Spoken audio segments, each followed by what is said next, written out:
आप लोगों का स्वागत है एप्पल क्लासेस में। क्लास 10th मैथ चैप्टर 8 का त्रिकोणमिति का परिचय। हम पार्ट 2 वीडियो लेके आए हैं बेसिक का। आप लोग अगर बेसिक पार्ट 1 नहीं देखे हैं तो आप लोग त्रिकोणमिति का बेसिक जाके देख लीजिएगा। उसमें बहुत ही आसान तरीका से बताया गया त्रिकोणमिति में क्या होता है, कहाँ क्या होता है, थीटा मेन एंगल सब कहाँ होता है, उसके बारे में आराम से हम बताएं। चलिए देर ना करते हुए सबसे पहले हम एक फिगर बना देते हैं जो आप लोगों को कल बताया गया था। यहाँ पे एक त्रिभुज है। इस त्रिभुज में कौन कहाँ सब रहता है उसके बारे में बताया गया है। ए है, बी है, सी है। ये तो सबको पता है। ये 90 डिग्री का होता है, ठीक है, 90 डिग्री होता है।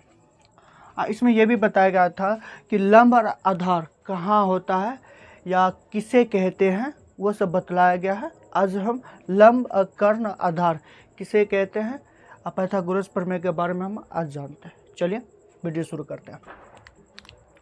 सबसे पहले एक त्रिभुज बनाने के बाद एक ये आता है कि 90 डिग्री का कोण, ठीक है। तो 90 डिग्री कोण को हम क्या कहते हैं, समकोण बोलते हैं। यानी कहने का मतलब ये हुआ कि समकोण त्रिभुज यानी समकोण त्रिभुज किसे कहते हैं, ठीक है। तो कहते हैं जिस त्रिभुज में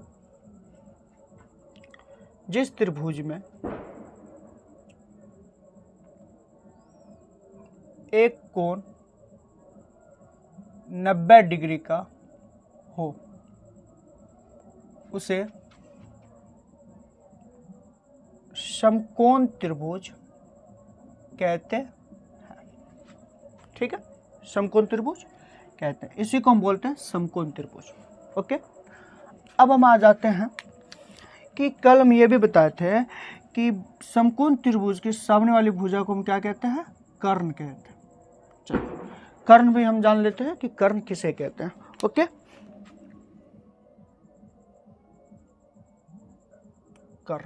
कर्ण को इंग्लिश में बोलते हैं हाइपोटेनस।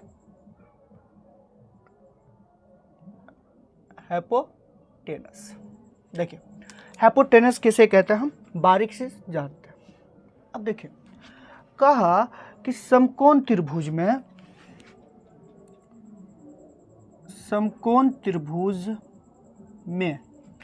यानी 90 डिग्री के सामने वाली भुजा, तो समकोण त्रिभुज में समकोण के सामने वाले भुजा को हम क्या कहते हैं, समकोण कहते हैं। नहीं, सामने वाली भुजा को हम कर्ण कहते हैं। कर्ण कहते हैं। इसमें दूसरा पॉइंट कहता है कर्ण देखिए, कर्ण समकोण त्रिभुज में सबसे बड़ी भुजा होती है। कर्ण जो होता है समकोण त्रिभुज सबसे लंबी भुजा बोलो या बड़ी भुजा होती है, ठीक है। हम यहाँ पे ब्रैकेट में बोल देते हैं लंबी भुजा होती है। तीसरा, कर्ण की लंबाई शेष दो भुजाओं की लंबाई से कम होती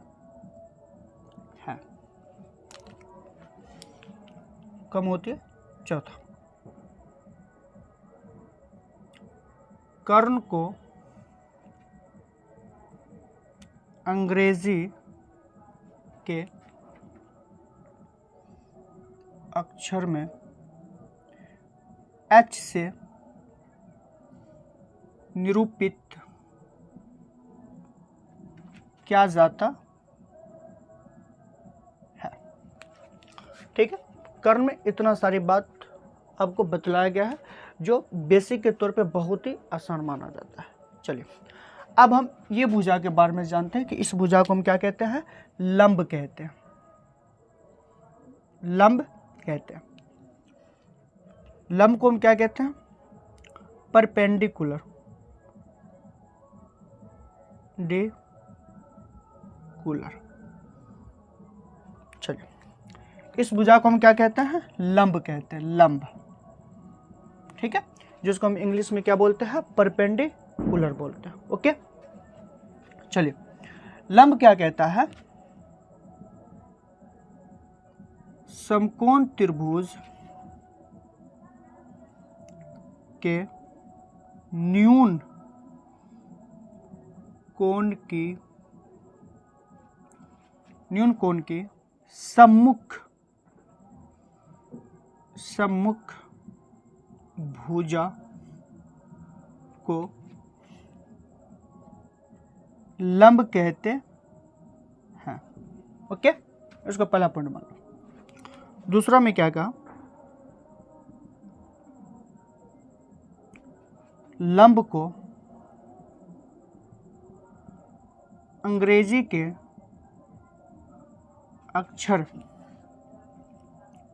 अक्षर में पी से सूचित किया जाता है या निरूपित किया जाता है। ओके, चलिए एक पॉइंट और बचता है जिसको हम आधार कहते हैं। ठीक है, आधार देख लीजिए क्या कहते हैं। आधार कहते हैं, इंग्लिश में हम इसे बेस बोलते हैं। ओके, तो बेस देखिए किसे कहते हैं, कहता है समकोण त्रिभुज में न्यून कोण के संलग्न भुजा को आधार कहते हैं। ठीक है, फिर लिखेंगे आधार को अंग्रेजी के अक्षर में बी से सूचित किया जाता है। देखिए अब हम इसे बारीक बारीक से बढ़िया से जानते हैं कि आपको समकोण त्रिभुज किसे कहते हैं। देखिए सबको पता होता है समकोण त्रिभुज 90 डिग्री को हम समकोण कहते हैं। ठीक है, तो कहता है कि जिस त्रिभुज में एक कोण 90 डिग्री का यानी 90 डिग्री का हो उसे हम समकोण त्रिभुज कहते हैं। ठीक है, चलिए फिर आ जाता है कि समकोण त्रिभुज के बाद कर्ण भी होता है, लंब भी होता है, आधार भी होता है। ठीक है, तो चलिए सबसे पहले हम कर्ण जानते हैं जिसको हम इंग्लिश में हाइपोटेनस कहते हैं। ओके, हाइपोटेनस क्या कहता है कि समकोण त्रिभुज में समकोण के सामने वाली भुजा को हम क्या कहते हैं, कर्ण कहते हैं। यानी समकोण त्रिभुज के सामने वाली भुजा यानी सामने की भुजा को हम क्या कहते हैं, कर्ण कहते हैं। अब बताइए ये वाली भुजा से क्या होती है, हमेशा बड़ी होती है। तो देखिए कहता है कि कर्ण समकोण त्रिभुज में सबसे लंबी या बड़ी भुजा होती है। ओके, सबसे बड़ी भुजा कर्ण होती है। फिर तीसरा पॉइंट का कर्ण की लंबाई जो होता है, जो बाकी जो बच जाता है यानी शेष दो भुजाओं की लंबाई से यानी इन दोनों की लंबाई से कर्ण क्या होती है, कम होती है। ठीक है, देखिए फिर से कह रहे हैं कि कर्ण की लंबाई यानी इस कर्ण की लंबाई AC की लंबाई जो होती है दो भुजाओं की लंबाई यानी AB और BC की लंबाई से क्या होती है, कम होती है। ठीक है ना, बड़ी होती है, दोनों भुजाओं से बड़ी होती है मगर कम होती है। चलिए कर्ण को अंग्रेजी के अक्षर में H से निरूपित किया जाता है या ज्ञात किया जाता है। H हम क्यों बोलते हैं, क्योंकि H फॉर क्या होता है, हाइपोटेनस। हाइपोटेनस मतलब कर्ण होता है। चलिए कर्ण समझ में आ गया आप लोगों को। आगे कर्ण के बाद आता है लंब, जिसे हम इंग्लिश में परपेंडिकुलर बोलते हैं। ओके, परपेंडिकुलर देखते हैं कि समकोण त्रिभुज के यानी समकोण त्रिभुज सब में आ रहा, आप समकोण त्रिभुज जान गए। चलिए का समकोण त्रिभुज में न्यून न्यून कोण की सम्मुख भुजा को हम क्या कहते हैं? लंब कहते हैं। न्यून कोण की सम्मुख भुजा, सम्मुख भुजा होता है आमने सामने के भुजा को हम क्या कहते हैं? लंब कहते हैं। आमने सामने की भुजा को हम क्या कहते हैं? लंब कहते हैं। फिर कहता है लंब को अंग्रेजी के अक्षर में पी से सूचित किया जाता है। क्यों पी से सूचित किया जाता है? क्योंकि पी से हम क्या बोलते हैं? इसे परपेंडिकुलर बोलते हैं। ओके। आधार, जिसको हम इंग्लिश में बेस बोलते हैं। आधार कहता है समकोण त्रिभुज में न्यून कोण की संलग्न भुजा को हम क्या कहते हैं? आधार कहते हैं। ठीक है।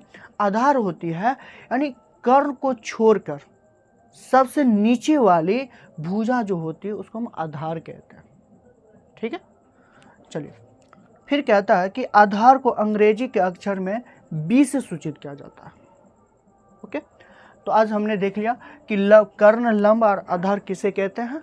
आराम से हम बेसिक जान गए हैं। चलिए आगे पाइथागोरस प्रमेय हम जानते हैं कि पाइथागोरस प्रमेय क्या होता है। चलिए इसे मिटाते हैं।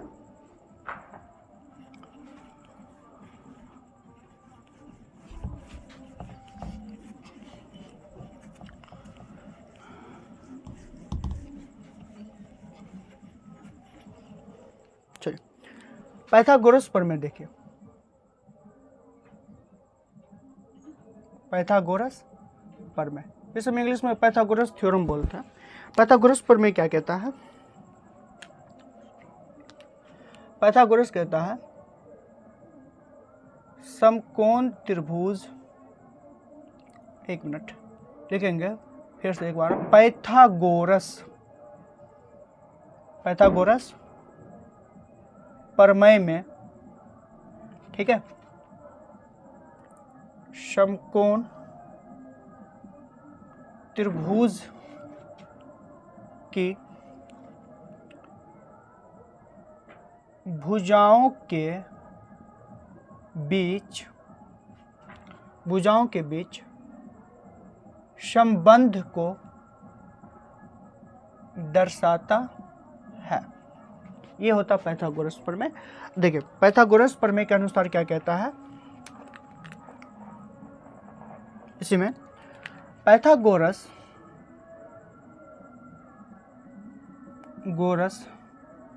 के अनुसार समकोण त्रिभुज में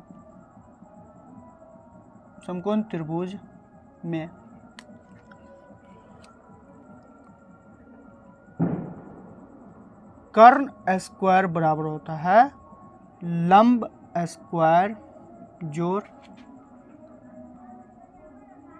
आधार स्क्वायर। चलिए इसको बोलते हैं एच स्क्वायर बराबर P square plus B square. यही है पाइथागोरस प्रमेय।